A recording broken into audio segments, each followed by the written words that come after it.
ભારતના હજારો વિદ્યાર્થીઓ દર વર્ષે એમબીબીએસ માટે રશિયા, જ્યોર્જિયા અને કિર્ગિસ્તાન તરફ જાય છે.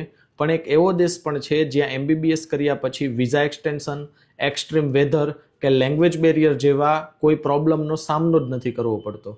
અને સૌથી રસપ્રદ વાત એ છે કે આ દેશ ભારતની બાજુમાં જ આવેલ છે.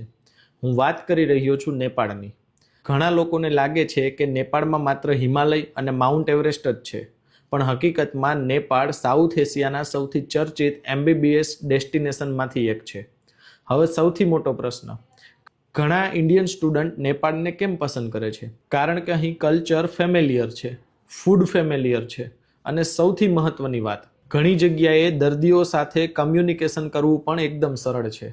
પણ અહીં એક વાત ધ્યાનથી સાંભળજો, એમબીબીએસમાં સૌથી મોટો ચેલેન્જ હોસ્ટેલ નથી, ફૂડ પણ નથી, કન્ટ્રી પણ નથી. સૌથી મોટું ચેલેન્જ છે 6 વર્ષ પછી તમે ડૉક્ટર તરીકે કેટલા તૈયાર થશો. અને એ માટે યુનિવર્સિટી સિલેક્શન સૌથી મહત્વનું છે. નેપાળમાં કેટલીક મેડિકલ કોલેજ ઇન્ડિયાના સ્ટુડન્ટ વચ્ચે ખૂબ જ લોકપ્રિય છે, કારણ કે ત્યાં ઇન્ડિયન સ્ટુડન્ટ વર્ષોથી અભ્યાસ કરતા આવ્યા છે. અને ઘણા વિદ્યાર્થીઓ માટે નેપાળ એ એબ્રોડનો અનુભવ અને ઇન્ડિયા જેવું કમ્ફર્ટ બંને આપે છે. પણ સૌથી રસપ્રદ વાત હજુ બાકી છે.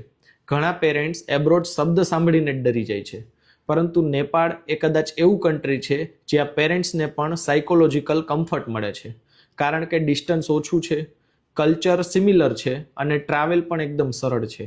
એટલા માટે જ આજે પણ ઘણા ઇન્ડિયન સ્ટુડન્ટ એમબીબીએસ માટે નેપાળને ગંભીરતાથી કન્સિડર કરે છે.